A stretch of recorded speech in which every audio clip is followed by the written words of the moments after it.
That is our fire particle effect, particle material. Now let's go ahead and create an empty game object. And then let's add a component,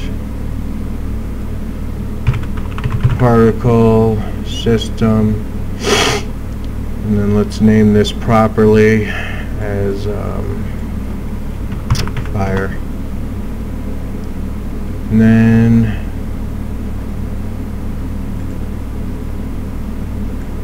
add it to this, zero it out, and it will go to the middle of the campfire. I don't actually feel like having it attached right now.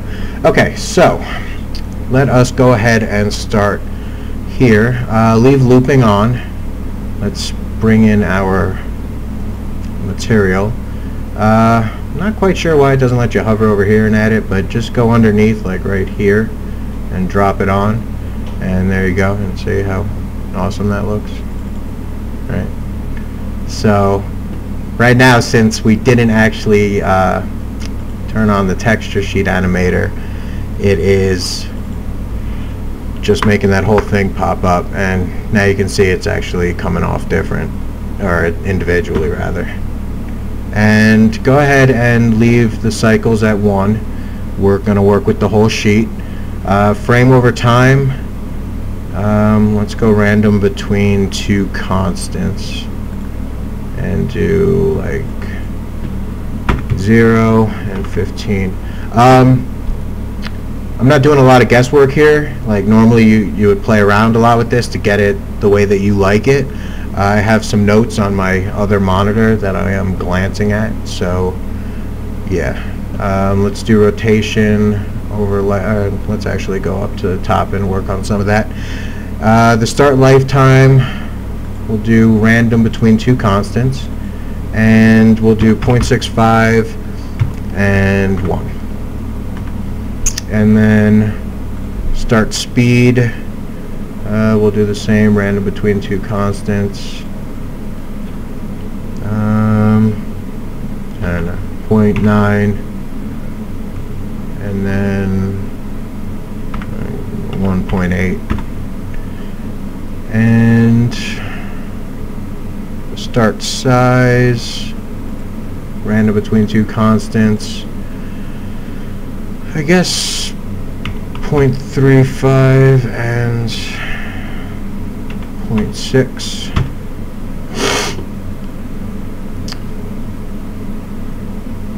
That's pretty much it. You can add some color or something. You gotta get this bigger though. So the emission right now is 10, and that sucks. So we'll add 300, and so now we got more emission. The shape is another big deal thing. We're going to actually use the cone, and we're going to put the angle to 0, and then the radius to 0.5, and then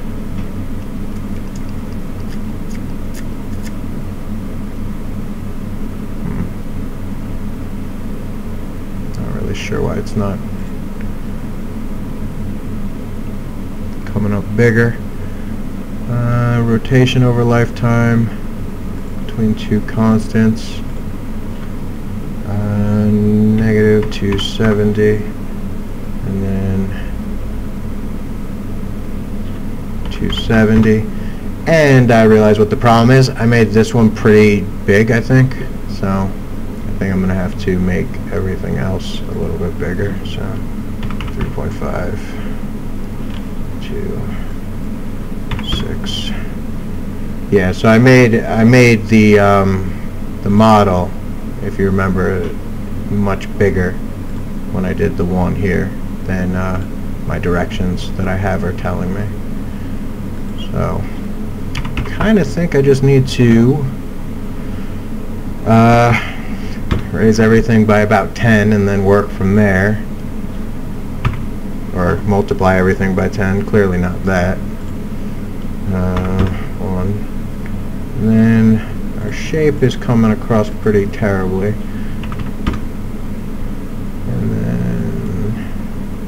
So see, this is a lot of the tinkering stuff that you would do to figure out where you're at. And so I've got this like raging inferno thing going.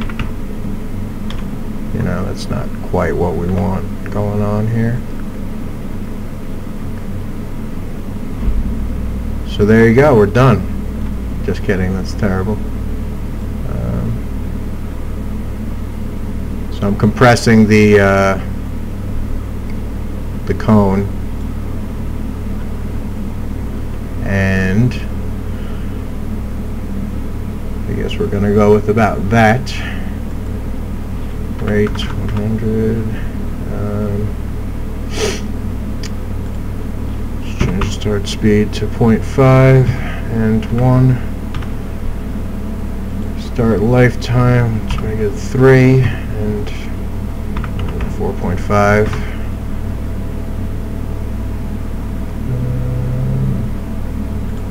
Start size, let's shrink it more to 2 and to 4.5. Start speed, we'll do 1 and 1.75. So that's a little bit closer. It's kind of really bright still. Don't know if they're maybe alive for too long. Let's go 1.75, 3.5.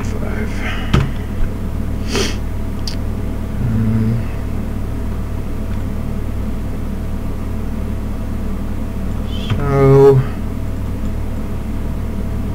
move that up so that it's not going underground at all. And then work on some other stuff. So it's kind of too bright. It looks like a little like sun kind of deal.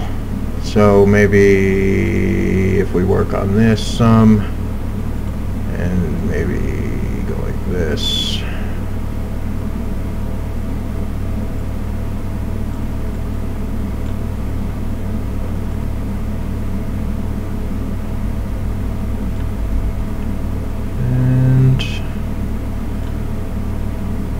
That kind of makes it a bit more wispy on the edges and everything. And it's pretty much all I got. I mean, I messed up on my size coming into it with my notes.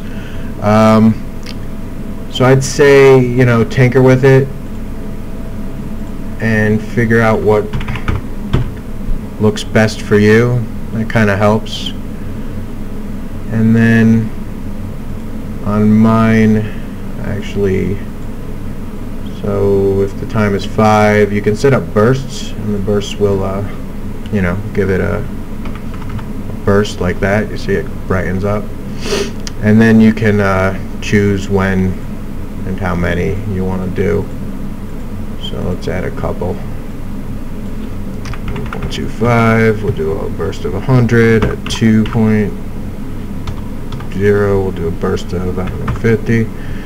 At 3.75, we'll do 125. And that's good. Change this to 300. No. Let me change this to 200. Nope. It's 100.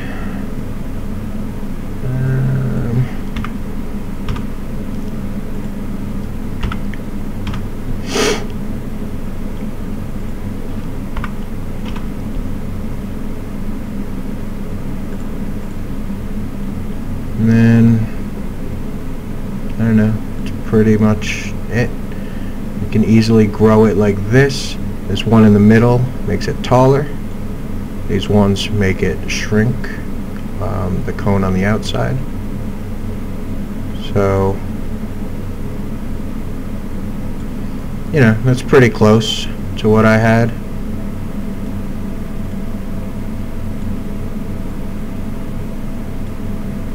And yeah, that would be it, really. And there would be your fire. Looks better when it's dark. But okay, so that is the fire, and that's going to be all for today. If you don't know anything about the particle system, that should give you a little bit of familiarity with what the different things like shape, emission, burst rate for the emission, color over lifetime, rotation over lifetime. The texture seed animation is a really cool thing that allows you to make these animated particle effects. So like if you could really see really close, you could see that these are all different ones coming up randomly. And yeah, this is the 0 point, and then that's the 15 point because it's 4x4 at 16.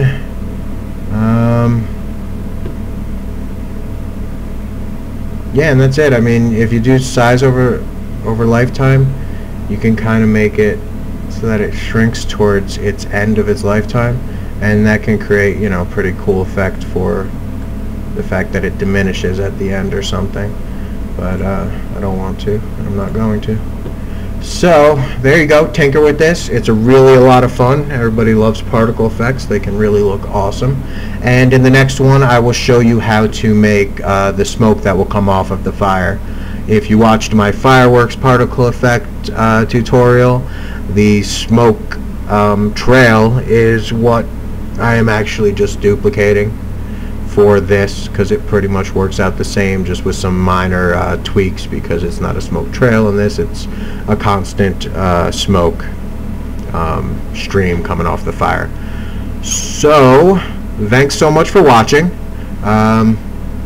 Make sure that you save this and everything, and if you guys have any questions whatsoever, you can post in the comment section and I will answer them quickly and to the best of my knowledge. I'm going to save the scene so that we start from the same place.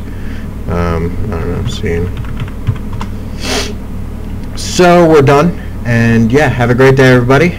This has been Daniel with Grin Gaming, and tune in next time. Bye.